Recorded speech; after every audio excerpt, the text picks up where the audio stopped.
might find some babies still inside. Oscar. Babies. So you kind of gotta rip them open. Yep, there they are. There's the little babies. Yeah. Right in there. Very tiny. Oops, and very fragile. I just crushed them.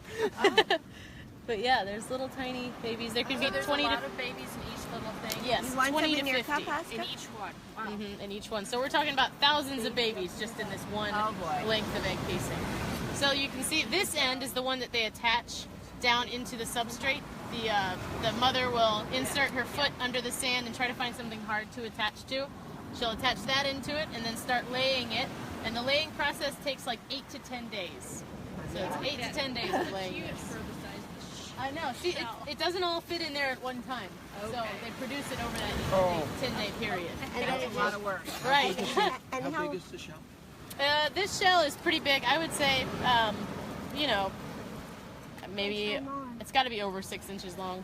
It's hard to tell without me seeing it, but it's pretty big, I would say. how long does it stay in the substrate, rooted to the substrate? It's supposed to stay there until all the babies hatch, Which will be which would be a few months, a couple months. Yep. They usually start laying them in December, and they hatch, you know, right about now. So would these things still be viable if they've been up on the beach, or they? This one's pretty dry. If they just washed up, you know, they might be viable and you can throw them back out, but the current will just bring them back in anyway, from what I've seen. But yeah, we can pass it around if you guys want to see it. Take a up close look.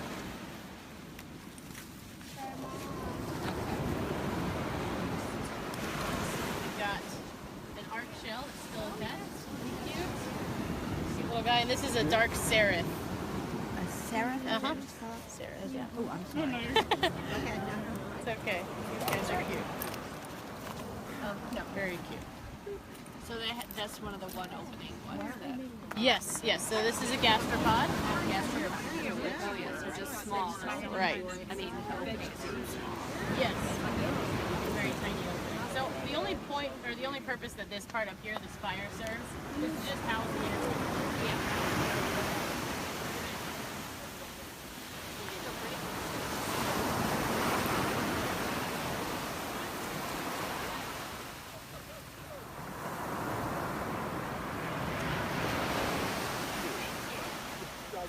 Anyone want a seraph? Seraph. Dark seraph. C-E-R-I-T-H. You just found that? Wow, that's a bigger one.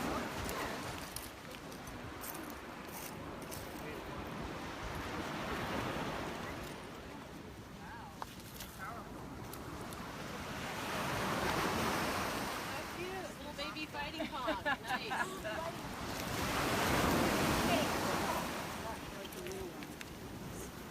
Here we've got a cool shell.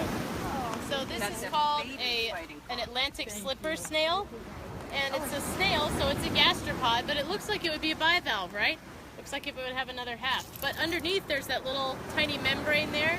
That's where all their soft parts are kept, up under there. So they're a gastropod, and they just suction cup down onto something, and they suck up all the algae and whatever else is growing on there. So that's what they eat. Pretty neat.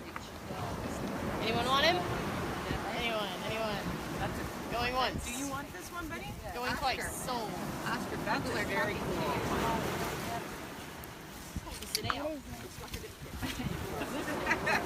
All about it. It's a That's great.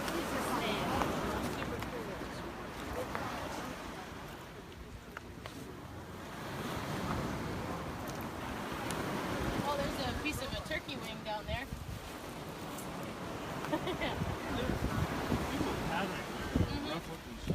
Right. Yeah, they're really irregularly shaped. Yeah.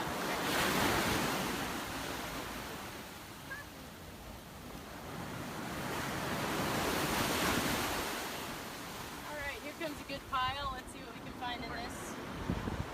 Look closely. You get really good at doing this dance move called the Sanibel stoop, which is just like looking really low at things.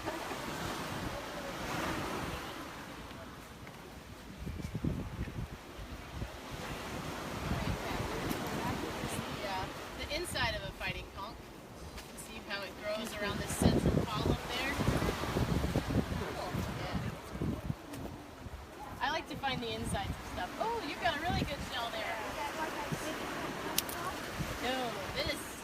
Anybody have a guess as to what this is? Yes, oysters. Yeah. So oysters, this is what they look like when they've been out in the sun a long time. They're bleached in some places and they get worn down. You can see the purplish color underneath. So oysters, people love to eat them, right? But oysters are really important for the environment. They can create reef communities. They all grow in huge beds on the bay side of the island. They attach to mangrove roots and keep the water clean for baby fish because it's a mangrove, or it's like a fish nursery in the mangroves. And they can filter, one oyster can filter 50 gallons of water in one day. Isn't that crazy? Really? Yeah, I can't even drink that much water. It's insane. So they're really neat. And without oysters, we wouldn't have such a great fishing industry here because they keep the water so clean. And so they're really neat. They were some of my favorite shells. And if you think about it, when you're at a restaurant and you eat a raw oyster, you're eating all the stuff that oyster filtered out of the water. Yeah. I always like to tell people that and see all the looks of eat at your own risk. Especially around here where we have red tide. I'm guessing you don't eat oysters. I don't. So red tide is a bacterium